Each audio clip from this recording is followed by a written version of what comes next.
স্থানীয় এবং দূরদূরান্ত থেকে আগত দিন দরদি কোরআন প্রেমী প্রিয় তাওহীদি জনতা এবং পর্দার আড়ালে থাকা মা বোনেরা, মাহফিলের তারিখ দেওয়া 15 ডিসেম্বর, তবে রাত 12টা পার হয় ইতিমধ্যে শুরু হয়ে গেছে 16 ডিসেম্বর। যে সময় আল্লাহর অনেক বান্দা বিভিন্ন ধরনের পাপের মধ্যে লিপ্ত হয়ে গেছে। যেহেতু 16 ডিসেম্বর, পাপ তো করাই লাগবে।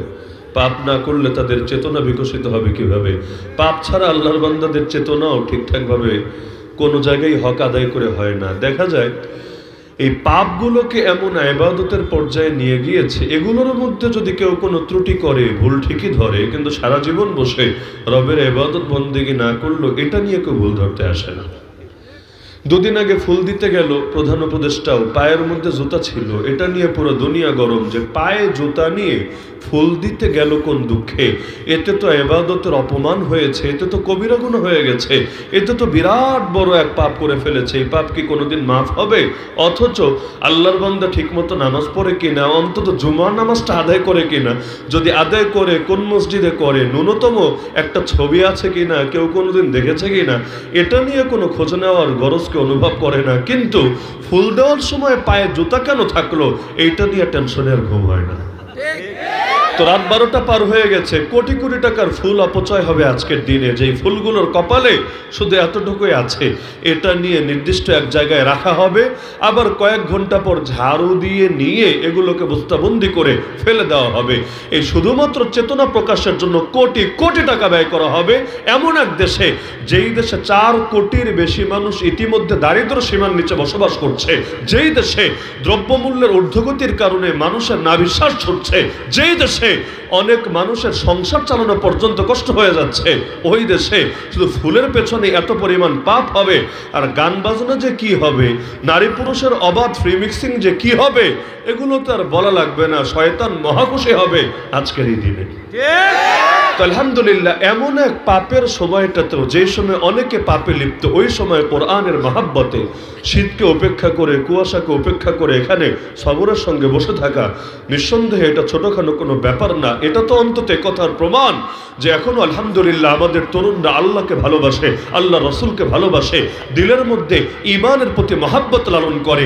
এই মহাব্বত অন্তরের মধ্যে এই যে সামান্য বারুদের মতো হয়ে আছে, এটাই যদি বারুদে বারুদে ঘষা লাগে, ইনশাআল্লাহ আগুন হয়ে ঠিকভাবে জ্বলে ওঠে, সকল অপশক্তিকে নিভিয়ে ছাড়বে ইনশাআল্লাহ। শুধু শক্তিটাকে বিকশিত করতে হবে, যথাযথভাবে তারবিয়াত করতে হবে। তো আল্লাহ রসুল সাল্লাল্লাহু আলাইহি ওয়াসাল্লামের যে হাদিস আমি খুতবার মধ্যে পড়েছি এবং কোরআন মাজিদের যে আয়াত পড়েছি, এর আলোকে বর্তমান প্রেক্ষাপটকে সামনে রেখে মৌলিক কয়েকটা বার তারজ করবো ইনশাআল্লাহ। যেহেতু ইতিমধ্যে আলহামদুলিল্লাহ ইসলাহি বিভিন্ন বিষয়ে আলোচনা হয়েছে, এগুলো আর আমি রিপিট করার কোনো গরজ অনুভব করছি না। মৌলিকভাবে কয়েকটা ব্যাপারে সতর্ক করা সকলকে, এটা আমার দায়িত্ব মনে করছি। আর একটা জিনিস সকলে মাথায় গেঁথে রাখবেন, কোরআনকে কখনো শুধু অতীত মনে করবেন না, কোরআন সর্বদা বর্তমান। কোরআন আল্লাহ রসুলের যুগে বর্তমান ছিল, সাহাবিদের যুগে বর্তমান ছিল, আবু হানিফার যুগেও বর্তমান ছিল, আজকের যুগেও বর্তমান, কিয়ামতের একদিন আগেও থাকবে বর্তমান। কোরআনকে যারা অতীত মনে করে, এরা কোরআনের রঙে নিজেদেরকে না রাঙাতে পারে, না সমাজকে রাঙানোর চেষ্টা করে। কোরআন বর্তমান বলেই কোরআন দিয়ে আমার চেহারা দেখা যাবে, আমার ফ্যামিলির চেহারা দেখা যাবে, কোরআন দিয়ে সমাজ দেখা যাবে, রাষ্ট্র দেখা যাবে, রাজনীতি দেখা যাবে, অর্থনীতি দেখা যাবে, বিশ্বের সমস্ত বাতিলের চেহারাও কোরআনের আয়নায় দেখা যাবে। আল্লাহ তাআলা কোরআনের মধ্যে ফেরাউন নিয়ে এত বেশি আলোচনা কেন করলেন? ৭৪ বার খালি ফেরাউনের নাম আছে, অথচ আয়াতগুলো তেলাওয়াত করলে দেখবেন আমার রাসূলের নাম মাত্র 4 বার, মুহাম্মাদুর রাসূলুল্লাহ ওয়াল্লাযীনা মা ওয়া মা মুহাম্মাদুন ইল্লা রাসূল। এভাবে মুহাম্মদ শব্দ দেখবেন মাত্র 4 বার, অথচ ফেরাউন শব্দটা আছে ৭৪ বার, 74। এত বেশি কেন? তাও আবার প্রতিবার ফেরাউনের নাম নিলেও 50 নেকি, কারণ কোরআনের এক একটা অক্ষর পড়লে 10 নেকি। ফেরাউন লিখতে আরবিতে 5টা অক্ষর লাগে, ফা, রা, আইন, ওয়াও, নুন, 5 অক্ষর। প্রতি অক্ষরে যদি 10টা করে নেকি হয়, 5 অক্ষরে 50টা নেকি, তাহলে 74 বার পড়লে কতগুলো নেকি নিজে হিসাব করে বের করেন। তাও তো এটা সর্বনিম্ন। নামাজে দাঁড়িয়ে পড়লে নেকি বেড়ে যাবে, রমজান মাসে পড়লে নেকি বেড়ে যাবে। তো এক ফেরাউনের নাম পড়ে এত নেকি কেন আসবে? ফেরাউনের নামে কি বরকত আছে, কি বুজুর্গি আছে, কি কামালাত আছে, কি কামিয়াবি আছে? আসলে আল্লাহ ফেরাউনের নাম এজন্য উল্লেখ করেন নাই যে ফেরাউনের নামে বরকত আছে। আর বাস্তবতা এটা ফেরাউন কিন্তু কোনো নাম না। প্রেসিডেন্ট এটা কারো নাম? রাষ্ট্রপতি এটা কারো নাম। এগুলো যেমন কারো নাম না। মিশরের বাদশাহ যিনি হতেন তাকে বলা হতো ফেরাউন। এরকম ফেরাউন আছে ডজন ডজন ডজন, কারণ বাদশাহ তো চিরকাল একজন ছিল না, কত এলো আর কত গেল।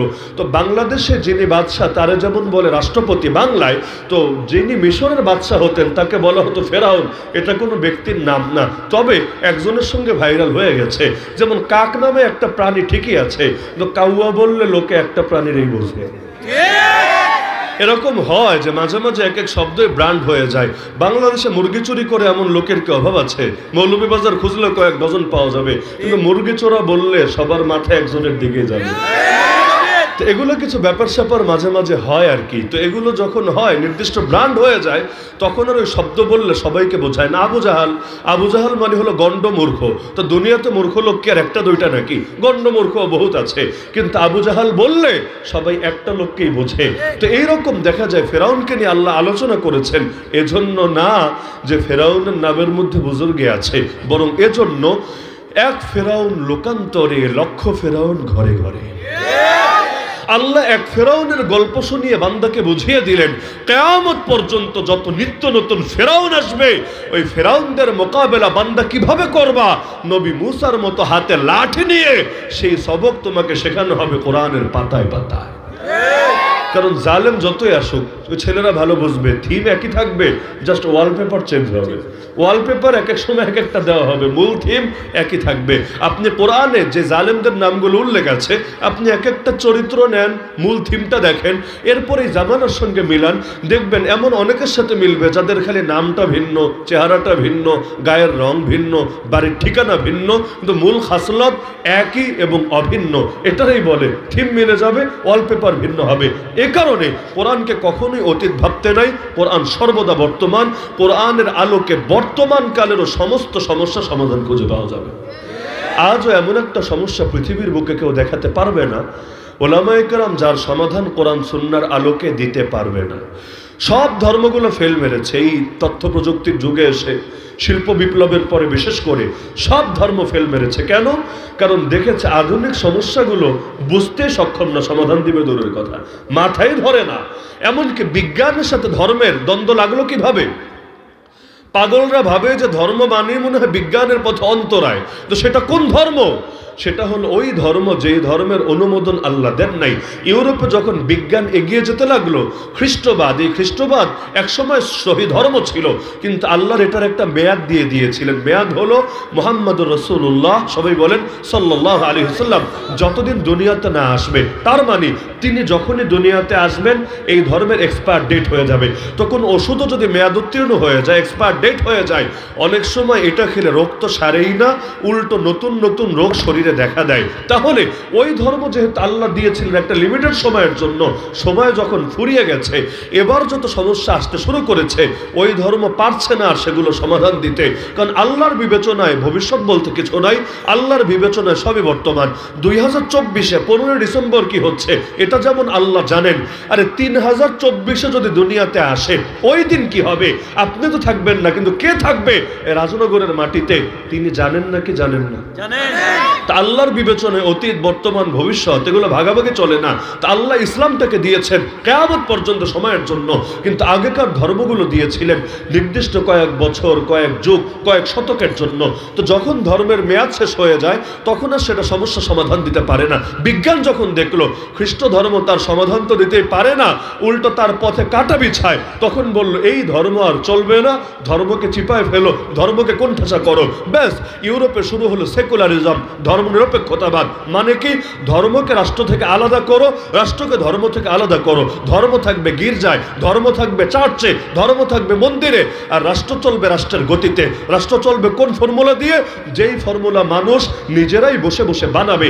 তো ইউরোপে যেহেতু চালু হলো, এই জাতীয় মুসলিম দেশের লোকেরা বোকার মতো সেটা গিলতে শুরু করলো, অথচ ওদের সমস্যা সমাধান দিতে খ্রিস্ট ধর্ম ব্যর্থ হয়েছিল।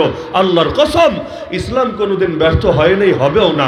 পারলে একটা সমস্যা, আমি তো প্রকাশ্যেই বলছি, একটা সমস্যা কেউ এনে দেখাক যার সমাধান আল কোরআন এবং রাসূলুল্লাহ সাল্লাল্লাহু আলাইহি ওয়াসাল্লামের সুন্নাহর আলোকে আজও দেওয়া সম্ভব না।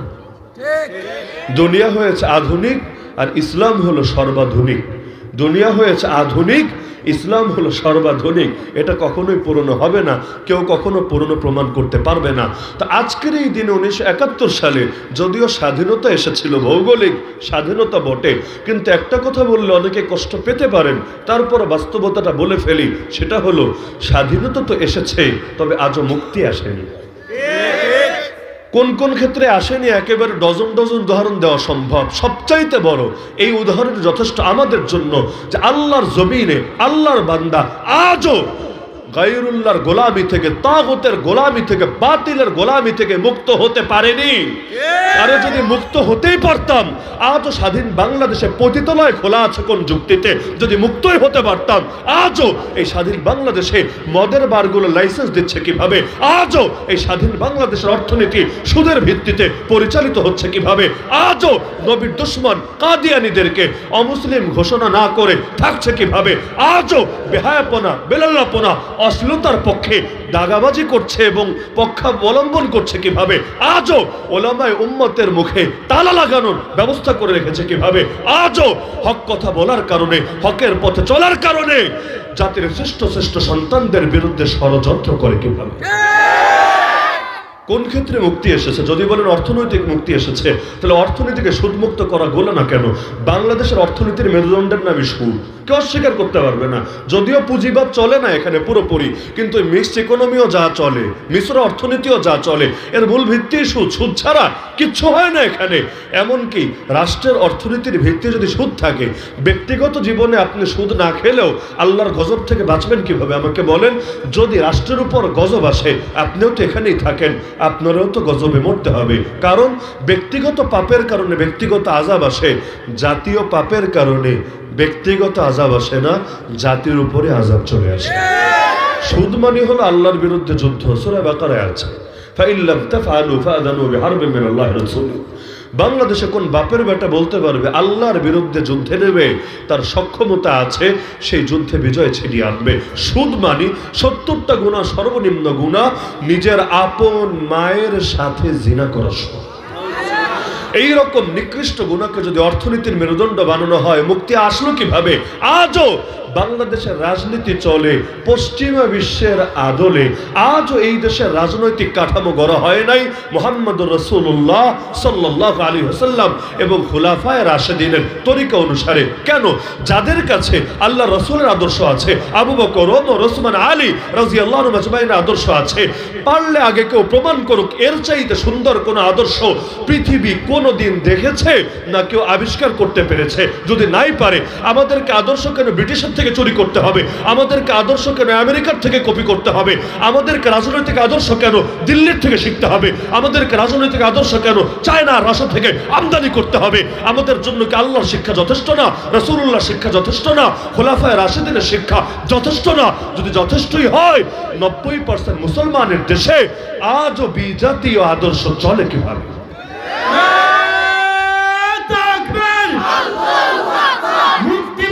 মুক্তি চাই, ইসলামী শাসন চাই, ইসলামী শাসন চাই, মুক্তি মুক্তি মুক্তি চাই, ইসলামী শাসন চাই, ইসলামী শাসন চাই, মুক্তি চাই। আজও সংবিধানের মধ্যে লিখে রাখা সকল ক্ষমতার মালিক নাকি জনগণ, সার্বভৌমত্ব জনগণের, জনগণ যা বলবে তাই আইন, জনগণ যা বলবে তাই বিধান। এই জনগণ তো এমন অনেক কিছু বলবে যা আল্লাহর বলার বিপরীত। কারণ অধিকাংশ মানুষ পৃথিবীতে ভালো থাকে না, এটাই বাস্তবতা। পৃথিবীতে মোট মানুষ যদি হয় 700 কোটি, মুসলমান তো নাই 200 কোটিও, তাহলে বাকিরা কি? তাহলে মুসলমানের চাইতে অমুসলিমের সংখ্যা বেশি। আবার মুসলমানের মধ্যে নামাজি বেশি না বেনামাজি বেশি? নারীদের মধ্যে পর্দানসীন বেশি না বেপর্দা বেশি? তো কোন জায়গায় দেখেছেন ভালোর পাল্লা ভারী? তো অধিকাংশ মানুষকেই যদি খোদা মানতে হয়, অধিকাংশ মানুষ যা বলবে সেটাকেই যদি আইন মানতে হয়, তো আল্লাহর জমিনে কশ্চিন কালেও সম্ভব না আল্লাহর বিধানকে বাস্তবায়ন করা। কোরআন বলেছে মুমিন বান্দারা ক্ষমতায় গেলে 1 নম্বর কাজ হবে আকামুস সালাহ, নামাজ কায়েম করা। কই? এই দেশের অধিকাংশ মানুষ তো নামাজ পড়েই না। নামাজ বাধ্যতামূলক করা হোক, এই আইনও তারা চায় না। এই আইন যদি তারা না চায়, তাহলে আপনি আইন করবেন কিভাবে? যদি মানেন সকল ক্ষমতার মালিক জনগণ, এই পতিতালয় তো খোলা রেখেছে যুক্তি দিয়ে। আমি আল্লাহর কসম করে বলতে পারবো, যতই বৈষম্য দূর করার আন্দোলন করেন না কেন, কোন দেশের অর্থনীতিতে যদি সুদ থাকে, কোশ্চিনকালেও পারবেন না গরিব আর ধনীর বৈষম্য কমিয়ে আনতে। সম্ভবই না।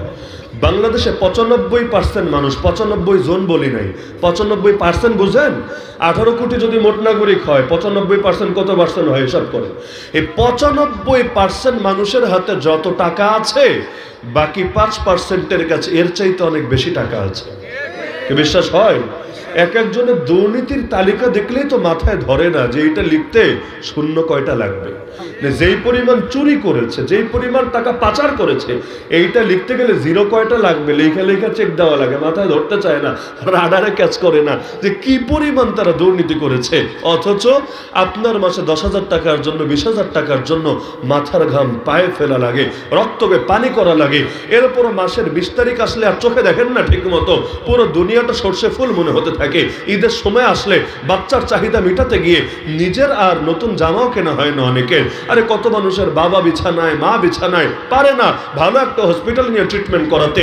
আরে বাচ্চারা একটু ভালো প্রতিষ্ঠানে পড়াবে, ইচ্ছা তো থাকে, কিন্তু স্বাদ থাকলেও সাধ্য আর কোলায় না। তো যেই দেশের অধিকাংশ মানুষের বাস্তবতা এটা, এমনকি বাঙালি মুসলমানের চাওয়া আসলে কতটুকু? জীবনে কিন্তু খুব বেশি চাওয়া পাওয়া আমাদের থাকে না। অধিকাংশ মানুষের চাওয়া হলো আমার একটা নিজের বাড়ি থাকবে, আমার চলাচলের জন্য একটা মোটরসাইকেল বা একটা গাড়ি থাকবে, ব্যাস, আর কারো কাছে হাত পাততে হবে না, যা আছে এটা দিয়ে মোটামুটি চলে যাবে। এটাই কিন্তু অধিকাংশ মানুষের চাওয়া। কিন্তু এই চাওয়াই কিন্তু অধিকাংশ মানুষের গোটা জীবন জুড়েও পুরো হয় না। যারা সরকারি চাকরি বাকরিও করে, দেখা যায় পেনশনের টাকা যা পায় এটা দিয়ে জমি একটা কেনে বা বাড়ি একটা করে, তাও নিজের বেশি দিন থাকা হয় না, পরবর্তীতে বাচ্চা কাচ্চারা হয়তো থাকে। এতটুকু স্বপ্ন পূরণ করার জন্য পুরো জীবনটা বরবাদ হয়। আর এক একজন এই পরিমাণ টাকা মারে, এই পরিমাণ চুরি করে, এই পরিমাণ 2 নম্বরই করে, মাথায় ধরতে চায় না। তো কোনো দেশে যদি দুর্নীতি থাকে, ঘুষ থাকে আর সুদ থাকে, যত আন্দোলন করেন, যত বিপ্লব করেন, বৈষম্য জীবনেও দূর করতে পারবেন না। আজও আমি গ্যারান্টি দিয়ে বলতে পারবো, আপনি অবাক যে আফগানিস্তানে 3 বছরের মধ্যে অর্থনীতি এত উন্নত হলো কিভাবে। ইউরোপের অনেক দেশ পর্যন্ত অবাক হয়ে যাচ্ছে কিভাবে সম্ভব। রিজার্ভের টাকা আমেরিকা মেরে খেলো, দেয় নাই, এই রিজার্ভের টাকা মেরে খেলো, তারপরও এত অল্প সময়ে এত ভালো করলো কিভাবে, কিভাবে সম্ভব। আর ওর চাইতে ভালো আপনি করতে পারবেন। আপনি খালি ঘুষ ছাড়েন, দুর্নীতি ছাড়েন, সুদমুক্ত অর্থনীতি কায়েম করেন, এরপর দেখেন বরকত কাকে বলে। আসমান আর জমিনের বরকতের দরজা আল্লাহ খুলে দিবেন, কোরআনে ওয়াদা দিয়েছে। কিন্তু আল্লাহর ওয়াদার উপর তো একিন থাকে না, একিন থাকে হলো ইন্ডিয়ার ওয়াদা, আমেরিকার ওয়াদার উপর। এই দুনিয়ার মানুষকে এত বেশি বিশ্বাস করে, যত বেশি বিশ্বাস আল্লাহকেও করতে পারেন। এই জন্যই তো জামানায় এই পরিণতি হওয়া লাগে। ফেরাউন যদি আল্লাহর উপর ঈমান আনতো একটু আগে, এনেছিল, কিন্তু সময় ফুরানোর পরে আনলে কি হবে? সময় ফুরালে এই দেশেও কত মানুষ চায় চট করে ঢুকবে। কষ্ট করে চট করে ঢোকার কি দরকার? ছেলেরই তো এখানে যাওয়ারই বা কি দরকার ছিল? লাগতো না যাওয়া। কিন্তু আল্লাহকে কেউ যদি নারাজ করে ফেলে, দুনিয়ার সব শক্তিরে ম্যানেজ করলেও কপালে সুখ জোটে না, তবুও তাকে দৌড়ানি খাওয়া লাগেই লাগে। ইজ্জতের মালিককে আল্লাহ, জিল্লতের মালিককে, সবকিছুর মালিককে আল্লাহ। আল্লাহ তাআলা এই কুদরতের নমুনাটা বান্দাকে বিভিন্ন সময় দেখান। তা আমরা যে জামানে আছি, এই জামানের ব্যাপারে কয়েকটা ভবিষ্যৎবাণী আছে হাদিসে, স্পষ্ট ভবিষ্যৎবাণী। যেমন 1 নম্বর ভবিষ্যৎবাণী হলো, আল্লাহ রাসূল জানিয়েছেন, সুনানে আবু দাউদের হাদিস, ইউশিকুল উমামু আন তাদা আলাইকুম কামা তাদা আল আকালাতু ইলা কাসআতিহা।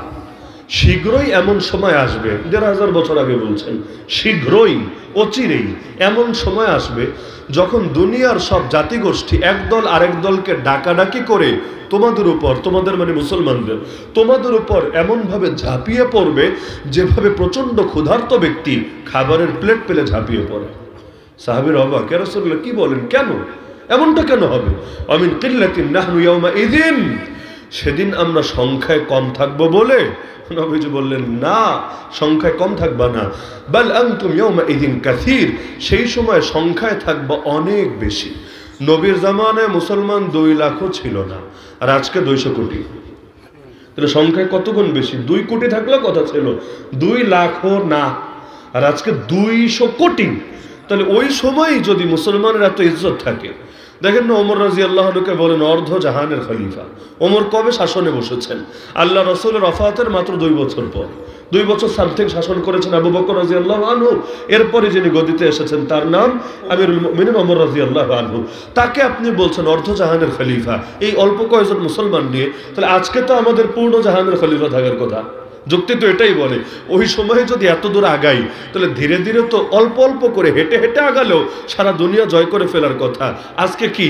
আজকে তো আমরা পৃথিবীর চিপা চাপারও খলিফা হতে পারলাম না। তাহলে ধীরে ধীরে উন্নতি না হয়ে অধপতন কেন হলো? সাহাবীরা বললেন যে সংখ্যায় কম হবো বলে। নবী বললেন না রে, সংখ্যায় হবে অনেক বেশি, কিন্তু ওয়ালাকিন্নাকুম গুসাউন কা গুসাইস সাইল, তোমরা হবা বন্যার পানিতে ভেসে যাওয়া খড়কুটোর মতো। সংখ্যায় তো বাড়বা, কোয়ালিটি বাড়বে না। কোয়ান্টিটি দিয়ে কি হবে যদি কোয়ালিটি না থাকে? স্বর্ণ এতটুকু রাখলে কি দাম হবে, আর তুলা এতখানি আনলে কি দাম হবে? শুধু সাইজে বড় হলে তো হবে না, বরং জিনিসের দামও তো থাকা লাগবে। নবীজি যেটা বলেছিলেন আজকে গোটা দুনিয়া সেটা লক্ষ্য করছে। সারা দুনিয়ায় রক্ত দেওয়ার ঠিকাদারি আমাদের কাছে চলে এসেছে।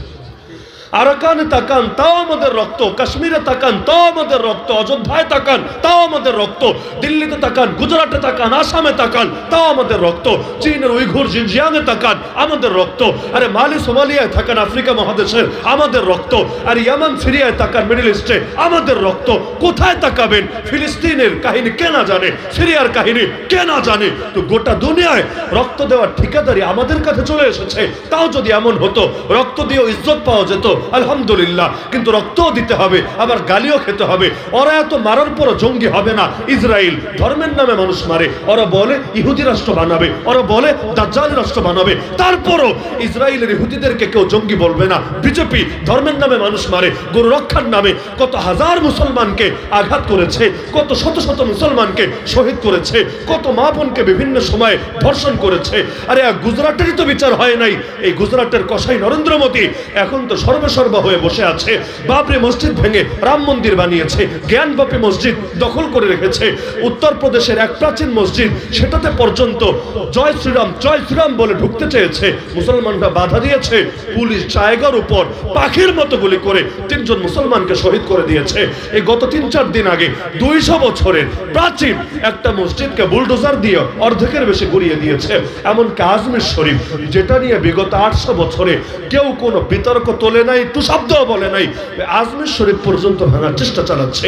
এই যে এত বেইজ্জতি চালাচ্ছে, এত জুলুম করছে, কই আজও তো কেউ ওদেরকে জঙ্গি বলছে না। ইসকন সিলেট থেকে শুরু করে চিটাগাং কোথায় মানুষ মারে নাই? সিলেটে এক মসজিদের ইমামকে তার রুমের মধ্যে ঢুকে, যার নাম শহীদ আব্দুর রহমান মোগলাবাজারি, তার রুমের মধ্যে ঢুকে জবাই করে হত্যা করেছে। চিটাগাংয়ে দিনে দুপুরে কোর্ট চত্বরে আমাদের ভাই সরকারি এপিপি শহীদ সাইফুল ইসলাম আলিফকে নির্মমভাবে শহীদ করেছে। কই তারপরে কেউ তো তাদেরকে জঙ্গি বলে না। এই নাস্তিকরা বাংলাদেশে যেই পরিমাণ উগ্রতা ছড়ায়, যেই পরিমাণ বিতর্কিত বক্তব্য দেয়, যেই পরিমাণ উস্কানি দেয়, দ্বিতীয় কেউ এতটা দেয় বলে কোনোদিন আমার নজরে পড়ে নাই। কই ওদেরকে তো উগ্রবাদী বলে না, ওদেরকে তো সাম্প্রদায়িক উস্কানিদাতা বলে না। সারা দুনিয়ায় গালি কেন মুসলমান খাবে, ওদেরকে কেন ন্যূনতম গালি দেওয়া হবে না?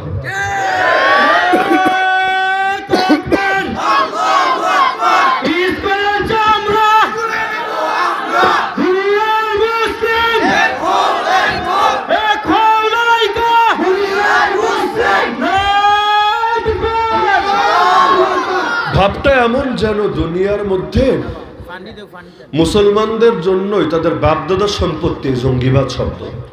জঙ্গি, জঙ্গিবাদ, জঙ্গিবাদী সব মুসলমানরাই বলবে, দ্বিতীয় কাউরে বলবে না। মজার বিষয়, মায়েরও খাবো আমরা, গালিও খাবো আমরা, শান্ত থাকা ঠিকাদারিও আমাদের। আর কারো শান্ত থাকা লাগবে না, আর কারো সাম্প্রদায়িক সম্প্রীতি রক্ষা করা লাগবে না।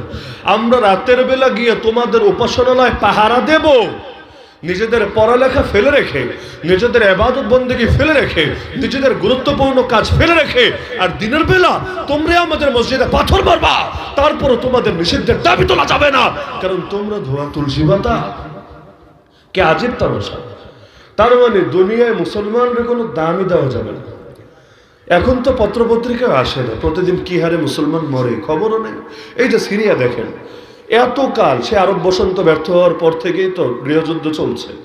এতকাল এক যুগের বেশি গৃহযুদ্ধ চলার পর আলহামদুলিল্লাহ অবশেষে হাইয়াত তাহরির শাম, সংক্ষেপে যেটাকে বলে HTS নাকি, হাইয়াত তাহরির শাম, এর হাতে আল্লাহ তাআলা তাদেরকে মুক্তি দিলেন, স্বাধীনতা দিলেন।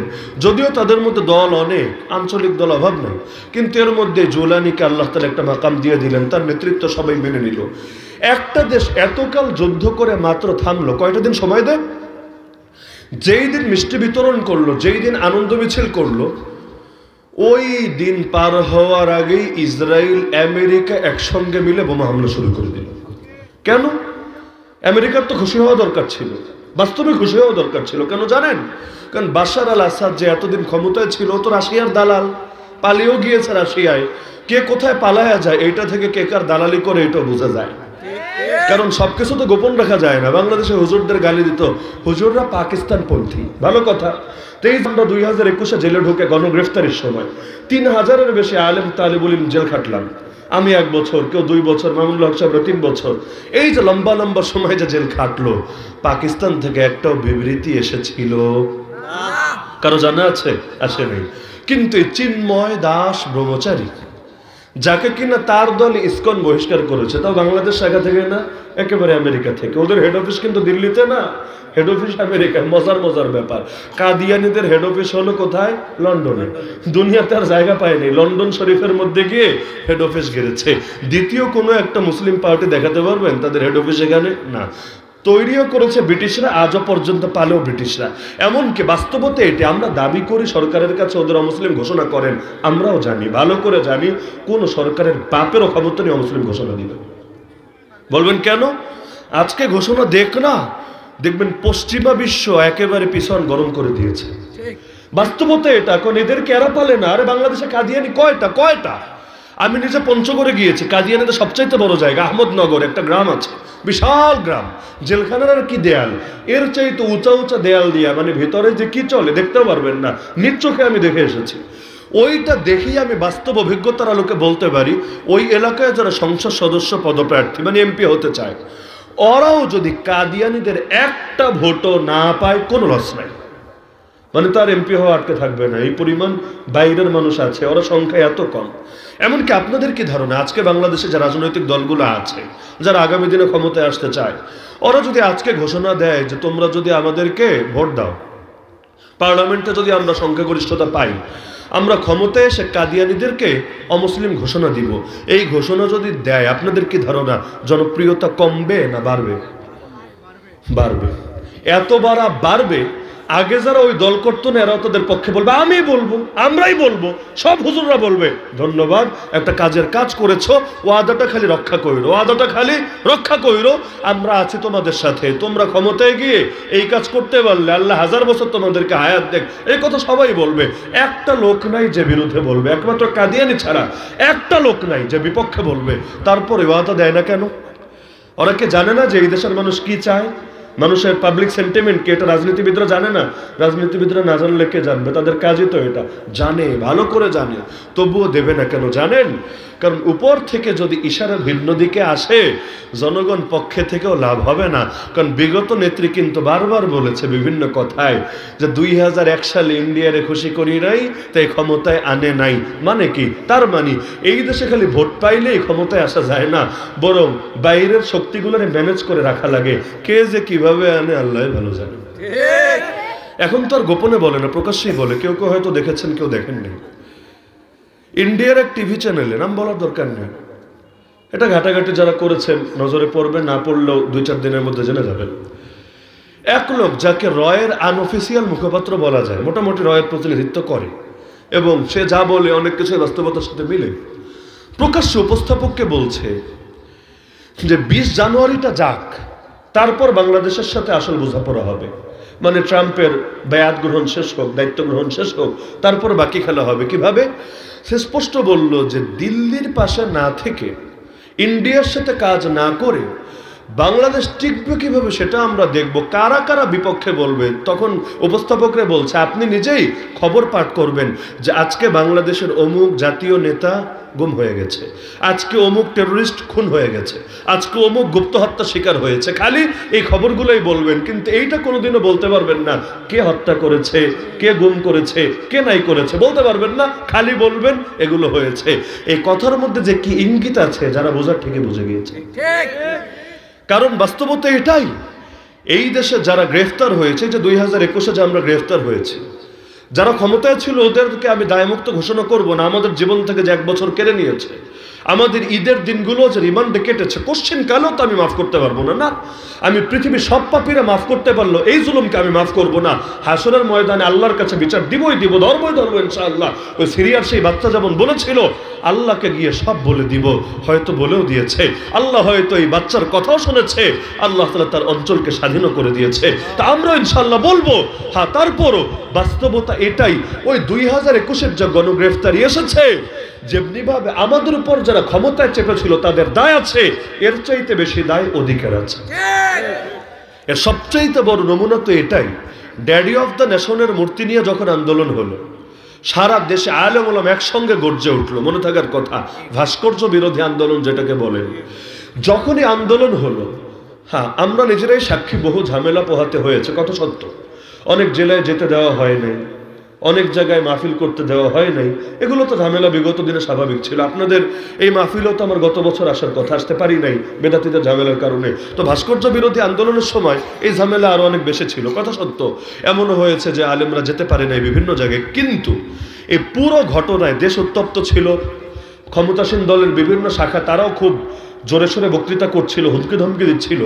কিন্তু এত কিছুর পর একজন জাতীয় পর্যায়ের আলেমকে গ্রেফতার করা হয়েছে বলে আমার জানা নেই। ইস্যুটা কিন্তু বড় ইস্যু ছিল, কারণ এমন এক ব্যক্তির ভাস্কর্য নিয়ে কথা, যেই ব্যক্তির নিয়ে ফেসবুকে একটা কমেন্ট করলেও 15 বছর জেল হয়ে যায়। হয়েছে ফেসবুকে কমেন্ট কইরে শান্তি নাই, আর সেখানে মাইকে আপনি তার ভাস্কর্য ভাঙার হুমকি দিবেন, তার ভাস্কর্য বুড়িগঙ্গায় ফেলে হুমকি দিবেন, তারপর আপনি বাইরে থাকবেন, মাহফিল করবেন। ইম্পসিবল, এটা কল্পনা করা যেত না। তারপর বাস্তবতা এটাই, একজনকেও গ্রেফতার করা হয় নাই। ওই কথা পর্যন্তই, মাইকের যুদ্ধ পর্যন্তই। কিন্তু মোদি দেশে আসলো, আবার নিরাপদে ফিরেও গেল, মাঝখানে 3টা দিন থাকলো। সে থাকাকালীন প্রথম দিকে স্বাভাবিকই ছিল, কিছু ছেলে নিজেদের আগ্রহে মিছিল শুরু করলো, পুলিশ গুলি চালালো, রক্ত দেখে সবাই উত্তেজিত হলো, আবার নামলো, আবার গুলি চালালো, আবার নামলো, আবার গুলি চালালো। পরিস্থিতি উত্তপ্ত হয়ে গেল, সে নিরাপদে ফিরেও গেল। এমন না ওর কোনো ক্ষতি হয়েছে, ওর একটা পশমকেও ছিঁড়েছে, এমন কোনো প্রমাণ নাই, কিচ্ছু হয় নাই, নিরাপদে ফিরে গেছে। কিন্তু আর যেতে দেরি পুরো বাংলাদেশের সমস্ত ওলামা যারা ওই আন্দোলনে ছিল না, যাদের অনেকে হেফাজতে করেও না, কিন্তু কেউ বাইরে থাকলো না, একেবারে গণহারে সবাই নিয়ে ঢুকালো। স্বাভাবিক মনে হয়? আগে এত বড় ইস্যুগুলো একজনও ধরলো না, আর এবার কোনো ইস্যুই না। তাও আমরা তো গিয়ে দেখেছি, তালিকা নিজেরাই তো দেখেছি। এমন এমন লোকরাও নিয়েছে যারা ওই অফিসাররাই চেনে না, এই হুজুর চেনেই না, কিন্তু উপর থেকে তালিকা এসেছে। কোন উপর এটা নাই বা বলি, কিছু কিছু তথ্য তো প্রকাশ পাচ্ছে। হারুন সাহেব তো বলেছেনই এক সাক্ষাৎকারে, যে এসে অফিসার প্রশ্ন করছে, বাংলা পারে না, হিন্দিতে প্রশ্ন করে। বাকিটা আর কিছু বলার দরকার নেই, বাকিটা যে বোঝার এমনি বুঝে নেবে। বাংলা পারে না, হিন্দিতে এসে প্রশ্ন করে। আমাদেরকেও জিজ্ঞাসাবাদ করেছে চোখ বেঁধে, হাত পিছের মধ্যে, পিছে হাত হ্যান্ডকাপ দিয়ে বাঁধা, আর এদিক দিয়ে চোখ বাঁধা, যেন তার নুরানি চেহারাটা না নজরে আসে। চেহারার মধ্যে কি নূর আছে আল্লাহ ভালো জানে, দেখলে যে কি হবে। একদিন কৌতূহলী হয়ে জিজ্ঞাসা করেছিলাম, দেখলে কি সমস্যা? একজন জবাব দিয়েছিল, হুজুর যদি চীনে যান ঝামেলা আছে। কি যে ঝামেলা আজও আমি জানি না কি ঝামেলা, কিন্তু একটা না একটা ব্যাপার স্যাপার আছে। তো এই যে কাহিনীগুলো হলো, এমনকি হুজুর মানুষ হয়ে পর্যন্ত কেউ কেউ বেইমানি করলো। এই যে আজকে ধরা খেলো ডক্টর আবু রেজা নদভী, নামের শেষে তো নদভী, তবে আমি দুষ্টুমি করে বলি সব নদভী নাদওয়াতুল উলামা থেকে হয় না, কিছু কিছু নদভী দারুন নাদওয়া থেকেও হয়। আবু জাহাল আবুল আহাবদের পার্লামেন্টের নাম ছিল দারুন নাদওয়া, নাদওয়া আর নাদওয়াতুল উলামা। ওই নাদওয়া শব্দে ঠিক আছে, সব নদভী এই ইন্ডিয়ার নাদওয়াতুল উলামা থেকে হয় না, কিছু কিছু নদভী দারুন নাদওয়া থেকেও নদভী হয়। এই জালেম আলেম বলতে লজ্জা লাগে। এই জালেম সংসদে পর্যন্ত দাঁড়িয়ে আমাদের শেখ মুর্শিদ কায়েদে মিল্লাত আল্লামা বাবনগরের সামনে এমন অপমানজনক কথা বলেছে। আমাদের নামের তালিকাগুলো দেওয়ার পেছনে খাদাসের অবদান আছে, স্পষ্টভাবে জেনেই বলছে, না জেনে না। এমনকি ও যে কয়দিন ক্ষমতায় ছিল ওর এলাকায় আমি ঢুকতে পারি না, মাহফিল দূরের কথা, ওর সংসদীয় আসন এবং ওর পার্শ্ববর্তী আসনেও গিয়ে ঢুকতে পারিনি। খেলে আমি না, বাংলাদেশের বহুত আলেম যারা শুধুমাত্র ওলামা লীগের হুজুররা তো পেরেছে, আবার ওর খাস লোক যারা এরা তো পেরেছেই, আমরা কেউ পারি নাই। আরও যে কত শয়তানি করেছে, মানহাজি একটা গালিরে ব্যাপক বানিয়েছে, মানহাজি গালি সংসদে পর্যন্ত দাঁড়িয়ে বলেছে, মানে যারা জিহাদের কথা বলবে এরাই হলো মানহাজি। আমি সাধারণত কারো বিপদে খুশি হতে পারি না, কিন্তু দুইটা লোকের বিপদে আমার বেশ খুশি লাগছে। এক হলো এইটা, আর আরেকটার নাম বলবো না, বেদাতীদের গুরু, ওইটার নাম আর নাই বলি। আলহামদুলিল্লাহ, আমার খারাপ লাগছে না, আমার খারাপ লাগছে না। কেন? কারণ তারা অতীতে আমাদেরকে হুমকিগুলো দিত, ধরায় দিব, এই করব, মামলা দিব, ই দিব, কিছু বলার ছিল না, শক্তি একটা আছে, মামলা দিব। আর বয়স বেশি হলে রাজাকার মামলা, বয়স কম হলে জঙ্গি মামলা। বয়স বেশি হলে রাজাকার মামলা দিয়ে কাউকে কাউকে তো হত্যাও করিয়েছে, আর বয়স কম হলে রাজাকার তো আর বলতে পারে না, তখন জঙ্গি বলে চালানোর চেষ্টা করেছে। আলহামদুলিল্লাহ, ওদের চক্রান্ত ওদের দিকেই ফিরে গেছে, মুমিনদের কলিজায় আনন্দের ফলগুধারা হয়েছে। এগুলো তো দুনিয়ার সাজা, আসল সাজা আপকামিং সুন ইনশাআল্লাহ। ওই সাজা যখন আসবে, কোরআনে আছে আলাল আরাইকি ইয়ানজুরুন, মুসলমানরা জান্নাতে সোফায় হেলান দিয়ে বসে দেখবে, হাল তুওয়াল কুফারু মা কানু ইয়াফআলুন, অস্বীকারীদেরকে তাদের কৃতকর্মের সাজা দেওয়া হয়েছে কিনা। তো এই যে তালিকা এসেছিল তাদের থেকে, ইশারা এসেছিল তাদের থেকে, বাস্তবায়ন হলো এখানে। এটা যদি আগে হতে পারে, আগামী দিনে হতে পারবে না? Army officer, retired army officer, এমন ব্যক্তিকে পর্যন্ত আয়না ঘরে নিয়ে ভরে রেখেছে বছরের পর বছর, কাউকে জোরপূর্বক ভাবে বরখাস্ত মানে চাকরি থেকে অব্যাহতি নিতে বাধ্য করেছে। এত কিছু যে হয়েছে শুধু তাদের ইশারায়, এখন যে হবে নাকি গ্যারান্টি আছে? ইতিমধ্যে হচ্ছে। এই ছাত্র আন্দোলনের সাথে যারা জড়িত, আমি সাবধান করে দিচ্ছি সবাইকে। সাবধান মানে আপনার নিজের ব্যাপারে সাবধান হন, সেফ থাকেন। কেন? ইতিমধ্যে দুইটা ঘটনা তো অনেকে জানেন, প্রাইভেট ইউনিভার্সিটির কে বা কারা মেরেছে আল্লাহ ভালো জানে, কে বা কারা মেরেছে। রাস্তাঘাটে হচ্ছে, কোত্থেকে এসে কে মেরে যাচ্ছে কোনো ক্লু বের করা যাচ্ছে না, কিন্তু ঘটে যাচ্ছে। আর ওই বাক্য থেকে তো ইঙ্গিত বের হয় 20 জানুয়ারির পর আল্লাহ না করুক কেমন হতে পারে, রাস্তায় দেখবেন লাশ পড়ে আছে, কে মেরেছে জানে না, একমাত্র আল্লাহই ভালো জানেন। যদিও হুমকিতে দমে যাওয়ার জাতি আমরা না, আর বাস্তবতা এটাই, যেই জাতি একবার রক্ত দেওয়া শিখে গেছে, যেই জাতি একবার রক্ত দেওয়া শিখে গেছে, প্রাণনাশের হুমকি দিয়ে ওই জাতিকে আর কখনোই দমিয়ে রাখতে পারবে না। আল্লাহু আকবার।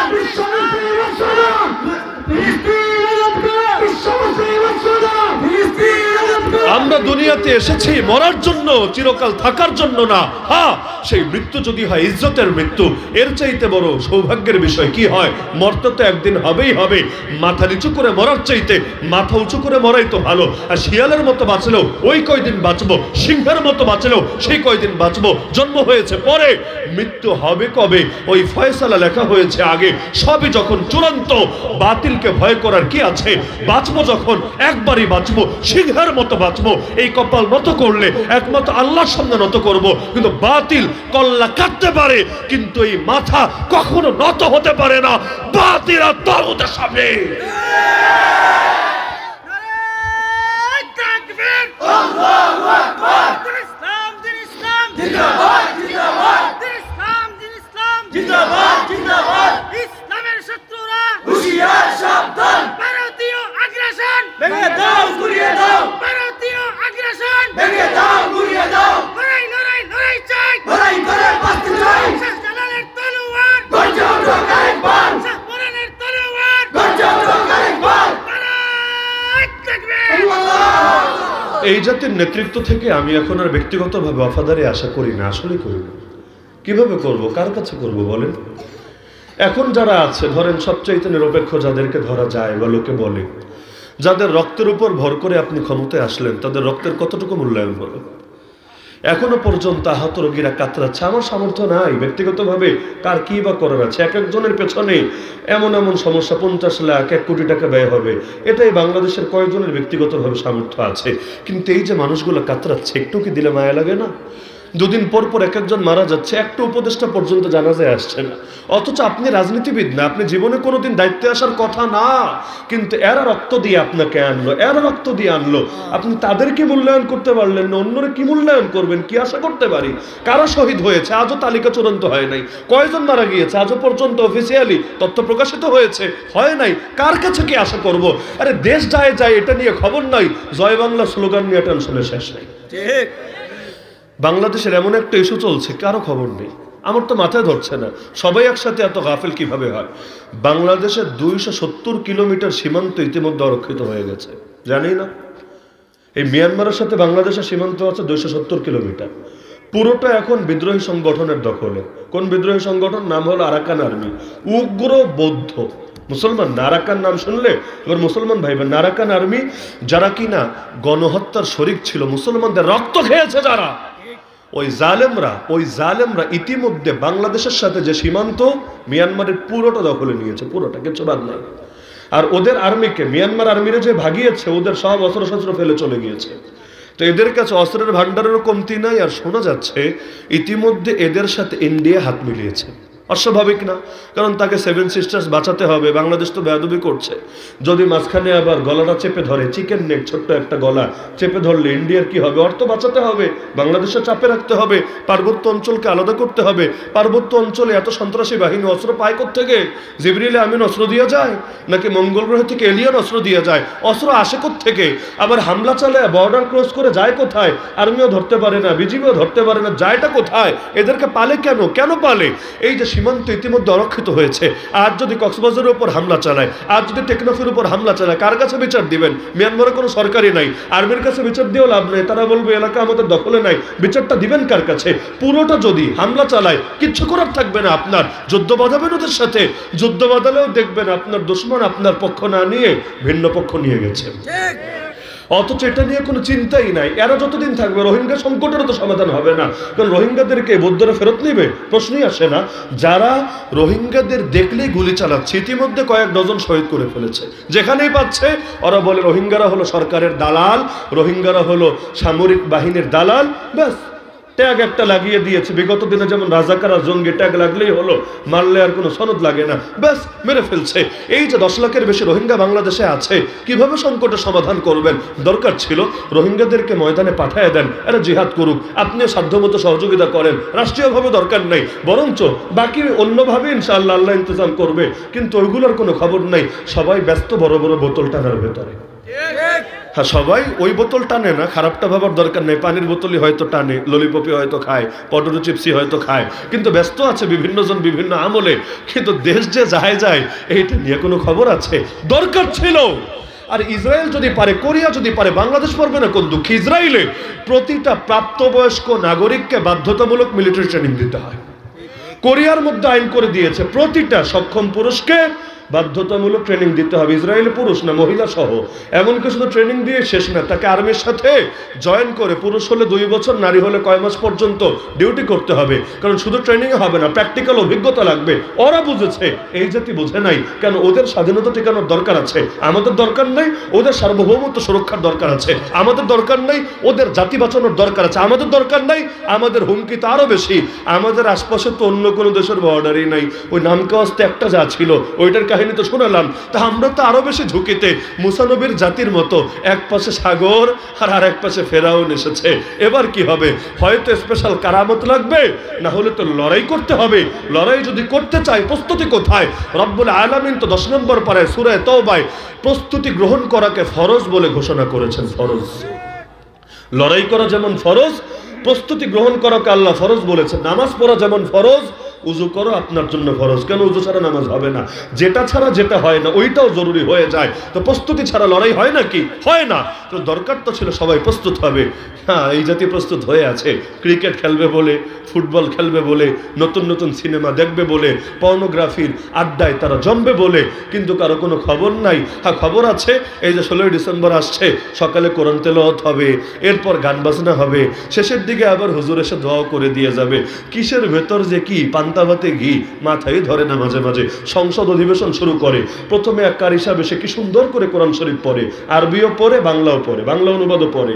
যদিও যে কোনো আয়াত পড়তে পারে না, রেস্ট্রিকশন দেওয়া আছে। আবার যদি এমন হয় জিহাদের আয়াত একটা পড়ে দিয়েছে, খেলাফতের আয়াত পড়ে দিয়েছে, শাহাদাতের আয়াত পড়ে দিয়েছে, ওই হুজুরের কষ্ট করে আর বের হওয়া লাগবে না, ডাইরেক্ট ধরে কাশিমপুরে পাঠিয়ে দিবে। নির্দিষ্ট কিছু আয়াত আছে, এটা পড়বে, পড়ার পরে বাইবেলও পড়বে, ত্রিপিটকও পড়বে, আরও যা কিছু আছে, গীতা আছে, এগুলো পড়বে। সবাইরে খুশি রাখবে। আল্লাহ তুমিও খুশি থাকো, ভগবান তুমিও নারাজ হইও না, ঈশ্বর তুমিও মনে কষ্ট নিও না, গড তুমিও খুশি থাকো। গেল। এরপর কি করবে? সেই কোরআনের বিরুদ্ধে আইন করবে। শুরু করলো কোরআন দিয়া, মাঝখানে কোরআনের বিরুদ্ধে আইন চলবে, শেষে আবার মোল্লা একটা দাঁড় করায় দিয়ে একটা দোয়া কইরা দেন, আল্লাহ তো সব পাপ মাফ করে দেয়, ব্যাস হয়ে যাবে। আর যখন কেউ ওদের মধ্যে মারা যাবে, 1 মিনিট সোজা হয়ে খাড়ায় থাকবে। ভাব এমন 1 মিনিট সোজা হয়ে দাঁড়িয়ে থাকলে মুনকার নাকির ভয়ই আসবে না আর প্রশ্ন করতে। কি যে হয় 1 মিনিট দাঁড়ায় থাকলে, আমার তো বুঝে আসে না এটা না ধর্ম মানে না বিজ্ঞান মানে। কারণ বিজ্ঞানও তো এতে কোনো ফায়দা নাই, আর ধর্মে তো নাই। যদি মাথা নিচে দিয়ে পা উপরে দিয়ে খাড়ায় থাকো তাও লাভ নাই। এই যে এত ফুল দিবারে ভাই, এই ফুলের টাকা দিয়ে যদি তাদের ফ্যামিলির দেখাশোনা করতা তাও লাভ হতো। সালাম নাই, বরকত নাই, রফিক নাই, জাব্বার নাই, তাদের ফ্যামিলি তো আছে, কেউ না কেউ তো বেঁচে আছে, খেয়ে আছে নাকি না খেয়ে আছে। এই টাকা দিয়ে অন্তত ওই খোঁজটা নিতা না, ওইগুলো নিবে না, তাহলে সেলফি উঠবে না, চেতনা ব্যবসা হবে না। ওদেরকে ছবি তুলতে হবে, ওদেরকে দুনিয়ার সামনে চেতনা বাস দেখাতে হবে। সব দান্দাবাজ। কার কাছে কি আশা করবেন? ওই বললাম না যে বাশার আল আসাদ পালিয়েছে, রাশিয়ার দালাল। আমেরিকার খুশি হওয়া দরকার ছিল না, কারণ আমেরিকার রাশিয়া তো সাপ আর বেজি, তো বেজির দোস্ত পালিয়েছে, সাপের তো খুশি হওয়া দরকার। সাপ শুনলে আবার আমার এখানে রাসেলস ভাইপারের গল্প মনে পড়ে যায়। কয়দিন আগে, হায় রে কি ভয় আল্লাহ, যাদের বাথরুম হলো বাইরে, ঘরের ভেতরে না, গ্রামে কোনো কোনো এলাকায় আছে যদিও কম, রাতের বেলা ভয়ে বাথরুমে যায় না, চেপে চুপে রাখে। কেন? যদি রাসেলস ভাইপার ছবল মারে। কৃষক খেতে যেতে ভয় পায়, যদি রাসেলস ভাইপার কামড় মারে। মাহফিলেও লোক কমে গেছিল। কেন? খেটটা পাড়ি দিয়ে যে আসবে, কোনো কোনাকাঞ্চিতে যদি রাসেলস ভাইপার থাকে, কামড় একটা যায়, কি হবে? আব কে হওয়া? কই গেল রাসেলস ভাইপার? আমার কাছে যেটা মনে হয়, আপনার কাছে ভিন্ন ব্যাখ্যা থাকতে পারে, বড় ভাইপার যখন বিদায় হয়েছে, ছোট ভাইপার এমনি হারায় গেছে। বড় ভাইপার গুলো ছোট ছোট ভাইপার গুলোকে জিন্দা রাখে, বিভিন্ন ইস্যু ক্রিয়েট করে নিজেদের শয়তানি থেকে মানুষের দৃষ্টিকে দূরে সরিয়ে রাখার জন্য। তো এই যে শয়তান বিদায় হয়েছে, তুই বাটে আমেরিকা খুশি হবি? হ্যাঁ খুশি হতো। যদি নাস্তিক বিজয় করতো খুশি হতো, যদি অন্য কেউ বিজয় করতো খুশি হতো। তো যখন দেখেছে মুজাহিদরা বিজয় করেছে, মুসলমানরা বিজয় করেছে, এবার ইসলামী শরিয়াত কায়েম হলেও হতে পারে, ব্যাস এবারে আমেরিকারও ভেতরের পানি শুকিয়ে গেছে, আর ইসরায়েলের তো পুরাই ডাইরেক্ট হয়ে গেছে। এবার দুইজন মিলে ঠিকই মায়ের শুরু করেছে, অথচ অন্তত মায়ের করলেও বেটা 1 বছর সময় দে, 6 মাস সময় দে, মাত্র যুদ্ধটা শেষ হলো। কিন্তু না, তা এই এতটুকু সুযোগও দেয় নাই। তো কি বুঝলেন? নবীজির হাদিস বাস্তবতার সাথে মিলে কিনা? সব জাতি মিলে আমাদের মারবে, মিলে কিনা? এই চাইনিজরাও মারে, এই হিন্দুয়ানি, এই হিন্দুত্ববাদী এরাও মারে, ওদিকে ক্রুসেডাররাও মারে, ওদিকে জায়নবাদী ইহুদিরাও মারে, এদিকে বুদ্ধিস্ট মিয়ানমার এরাও মারে, খালি মারে আর মারে, সবাই মিলা মারে। আর আমরা ওদের সামনে খালি হাত জোর করি, আমরা অসহায়, আমাদের আর মাইরো না, আমরা ভালো মানুষ, আমাদেরকে আর মাইরো না। অথচ দরকার ছিল মাইরের জবাব মাইর দিয়ে হবে, কাটা দিয়ে কাটা তুলতে হয়। যদি মসজিদে আকসা স্বাধীন হতো, মিছিল করলে, মিটিং করলে, বিবৃতি দিলে, বিগত 70 বছরে অনেকবার স্বাধীন হওয়ার কথা, হলো না কেন? হবে না। ওরা দখল রেখেছে শক্তি দিয়ে, মুক্ত করতে হবে শক্তি দিয়ে। সবাই মিষ্টি মিষ্টি কথায় প্রভাবিত হয় না। যদি মিষ্টি মিষ্টি কথায় কাজ হতো, আমার নবীকে বদরে, উহুদে, খন্দকে, তাবুকে, হুনাইনে ছুটে যেতে হতো না। তাহলে শেষ করি আরেকটা ভবিষ্যৎবাণী ছুটিয়ে, যে বলবেন হুজুর শাম দেশের ভবিষ্যৎবাণী শুনলাম। শাম তো বহু দূরে, শাম মানে হলো সিরিয়া, ফিলিস্তিন, লেবানন, জর্ডান, 4 দেশ। এই শাম নিয়ে বহু হাদিস আছে, বলতে চাইলে অন্তত আলাদা 1 ঘন্টা দরকার আছে, রাখি, এটা দূরের চ্যাপ্টার। আমাদের এই অঞ্চল নিয়েও সহি হাদিস আছে সুনান নাসাই শরীফের মধ্যে। আল্লাহ রসুল জানিয়েছেন এই অঞ্চলে ইমানদারদের সাথে মুশরিকদের যুদ্ধ হবে। নবী বলেছেন ভবিষ্যৎবাণী, যতই চান শান্তিপূর্ণভাবে সমাধান করবেন, পারবেন না, কারণ নবীর ভবিষ্যৎবাণী মিথ্যা হবে, ভুল হবে। নবী বলেছেন যারা ইমানের পক্ষে আর যারা ইমানের বিপক্ষে, ওদের একটা লড়াই হবে। এই লড়াইয়ে যারা ইমানের পক্ষে থাকবে, আল্লাহ তাদের নাম জাহান্নামের তালিকা থেকে মুছে দিয়েছেন।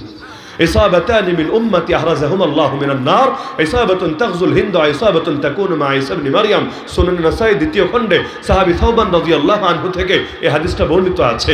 এমনকি আবু হুরায়রা থেকে আরেক হাদিস আরো স্পষ্ট আছে। তিনি বলেন, ওয়াদানা রাসূলুল্লাহ গাজওয়াতুল হিন্দ, আল্লাহ রাসূল ওয়াদা দিয়েছেন হিন্দুস্তানে একটা জিহাদ হবে ফাইন আদরাকতুহা, আমি আবু হুরায়রা যদি সেটা পেয়ে যাই, উনফিক ফিহা নাফসি ওয়া মালি, আমার জান আর মাল তাতে কোরবান করে দেব।